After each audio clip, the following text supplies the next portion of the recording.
Pandémie, nous avons contacté en visioconférence le docteur Yann Rougier, qui est médecin spécialiste et neuropsychiatre et qui est aussi spécialiste des neurosciences. Et la première question que je lui ai posée, elle est à la fois simple et directe.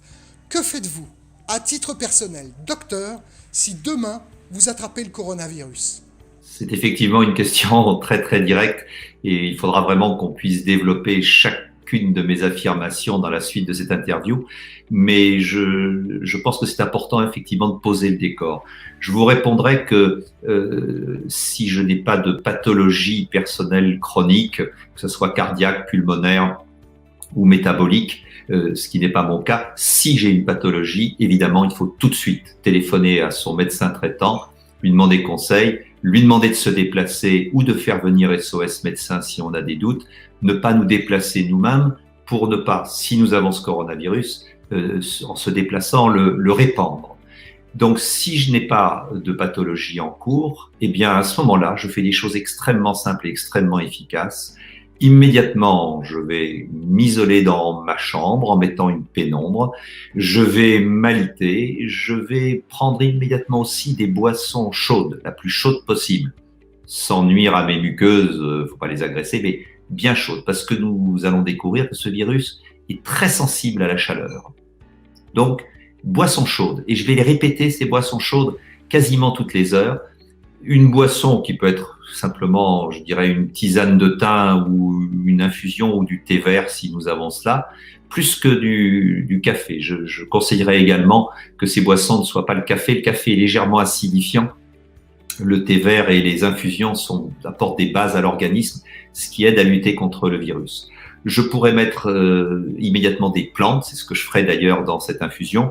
Je mettrai une plante qui s'appelle la pulmonaire, elle porte bien son nom, du plantain, une plante qui s'appelle tussilago, du thym et de l'ortie. Voilà, je grouperai ces plantes, une pincée de chaque pour un bol, on va dire 2 pincées pour 1 litre. Je verse de l'eau bouillante dessus, je laisse infuser 3 minutes et je bois cette infusion régulièrement par gorgée d'heure en heure.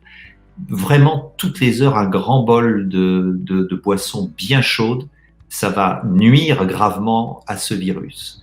Également, un point très important, évidemment, je vais me sentir patraque, peut-être une fièvre montante et immédiatement le réflexe, on n'aime pas souffrir à notre époque. Je ne prendrai aucun antipyrétique, aucun médicament contre la fièvre, pas de paracétamol, pas d'aspirine, pas d'ibuprofène, Advil, etc.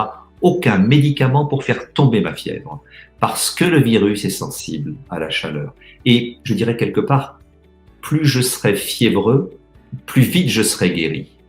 Si c'est trop inconfortable, je peux prendre un bain léger autour de 37-38, mais la fièvre va nous guérir. Et en plus, on va transpirer avec ces boissons. 3 fois par jour, en me cachant sous ma couverture, j'aérerai copieusement cette chambre pour régénérer l'air et pas faire un réservoir à virus. Si j'ai la chance d'avoir un diffuseur d'arômes, eh bien, je mettrai à l'intérieur des gouttes d'huile essentielle de Ravinsara et de tea tree. L'arbre à thé, c'est puissamment virucide et c'est employé dans très nombreux hôpitaux dans le monde. Je protégerai aussi les personnes qui m'entourent. Bien sûr, ma femme, mes enfants m'aiment et veulent me soutenir, mais je leur demanderai immédiatement tout simplement de porter un masque. Et quand ils sont proches de moi, d'avoir dans ce masque, de poser sur ce masque quelques gouttes de Ravinsara et de tea tree. Chaque fois qu'ils sortent de ma chambre, eh bien de se laver les mains et d'aérer très copieusement, nous le verrons, le reste de l'appartement. Et également, pendant 2 jours, je me priverai de nourriture parce que c'est très très connu pour les maladies virales des médecins de campagne. Les 2 premiers jours, on affame la fièvre. Donc, jeûne complet, mais beaucoup de boissons. Et à partir du 3e, 4e jour, je commence à renourrir la fièvre, c'est-à-dire à reprendre des forces avec bouillon de légumes, protéines légères de type poisson ou poulet. Je m'abstiendrai absolument, parce que je m'ennuie bien entendu pendant ce petit épisode de 2 jours et puis j'ai un peu faim, donc je ne regarde absolument pas la télévision, je n'écoute absolument pas les infos sur le sujet, ça ne me sert à rien. ça augmente. Ce sont des images passives qui vont inonder mon cerveau, toucher mon cerveau limbique, mon hippocampe, mettre de l'angoisse, et cette angoisse a un corollaire, c'est qu'elle affaiblit mon système immunitaire. Je vais lire un roman qui me plaît bien, regarder des photos ou des magazines ou des choses positives. Le système immunitaire est très lié au stress et au système émotionnel. C'est un traitement que de ne pas être en contact avec les médias à ce moment-là.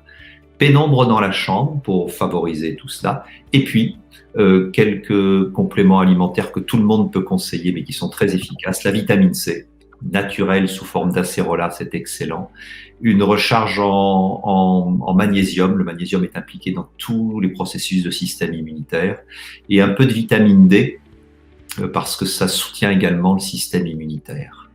Et je dirais qu'au bout de 5 jours, je vous réponds en conscience, je pense que ma médecine du corps aura eu raison de ce virus et qu'à ce moment-là, je peux de nouveau, je dirais, respirer la vie à plein poumon.